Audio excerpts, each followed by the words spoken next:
Triste Tigre de Neige Sino est une rupture extrêmement importante qui pour moi est unique dans les témoignages d'agressions sexuelles et de viols.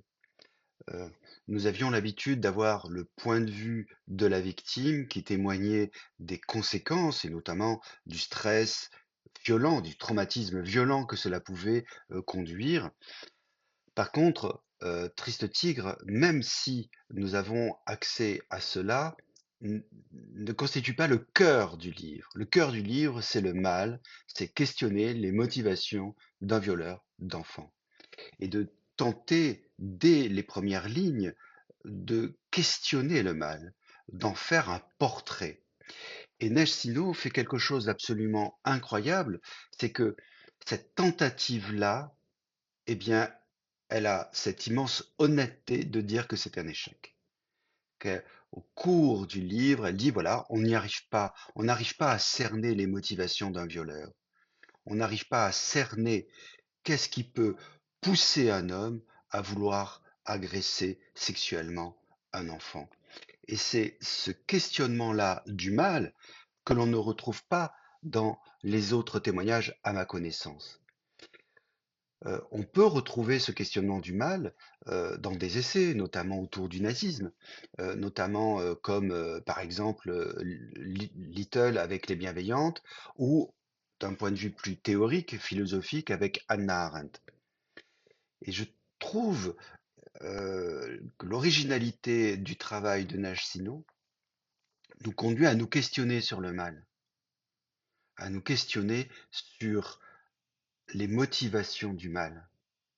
Et malheureusement, nous échouons, tout comme Schopenhauer échoue à nous donner les motivations du bien.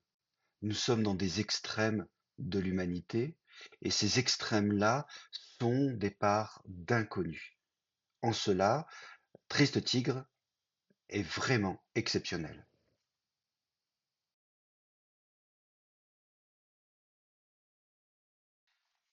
Une chose qui est encore très intéressante par rapport au livre Triste Tigre, c'est que Neige Sino fait des références, et notamment avec un auteur que j'apprécie particulièrement, qui s'appelle Emmanuel Carrère, euh, et qui fait le lien avec l'adversaire, cet homme qui a tué toute sa famille.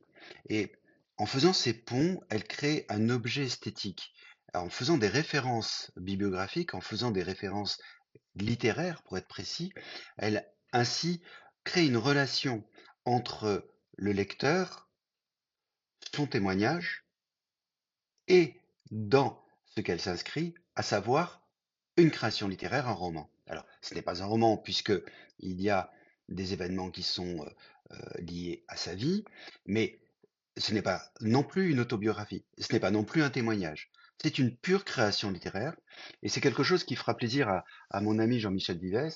C'est pas l'art, la création littéraire, la création artistique qui va libérer la personne, ce n'est pas thérapeutique, c'est une création littéraire. Elle le dit de façon très claire. Écrire ce livre, elle avait des tas de raisons de ne pas le faire. Elle ne pouvait pas ne pas le faire, mais elle le souhaitait ne pas le faire. Et c'est cette ambivalence, elle a pris le pari de la création. Elle a pris le pari d'écrire un roman euh, et un essai. Tout à l'heure, je faisais référence à Hannah Arendt, mais c'est pas une référence, c'est pas seulement une allusion. C'est réellement, elle questionne le mal. Réellement, elle tente de théoriser au plus près de la clinique, et c'est cela qui m'a intéressé dans ce livre, au plus près des choses les plus épouvantables qui puissent arriver à un enfant. Elle tente de poser des questions incroyables. Ce sont des questions que nous, en tant que thérapeutes, on peut parfois se poser de comment la patiente, qui a subi autant de choses, peut survivre. Comment a-t-elle fait?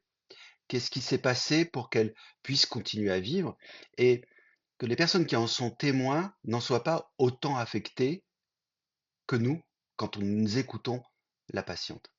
Et là aussi, Neige Sinon le dit, le dit de façon très claire, de comment peut-on continuer à vivre dans un endroit où une enfant a été violée, de questionner les relations euh, familiales qui ne sont pas, détruites, heu, par la révélation, heu, des viols du beau-père,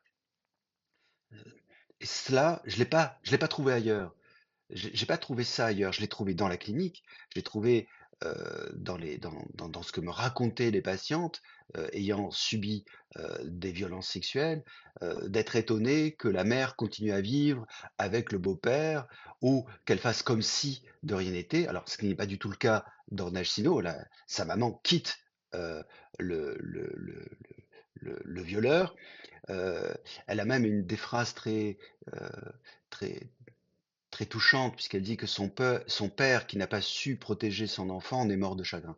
Vous voyez, c'est et ça je l'ai pas trouvé ailleurs. J'ai pas trouvé l'impact, pour être précis, le questionnement de l'impact des révélations, des violences sexuelles sur la famille de la victime. Et là, encore une fois, Nashino fait une œuvre absolument remarquable.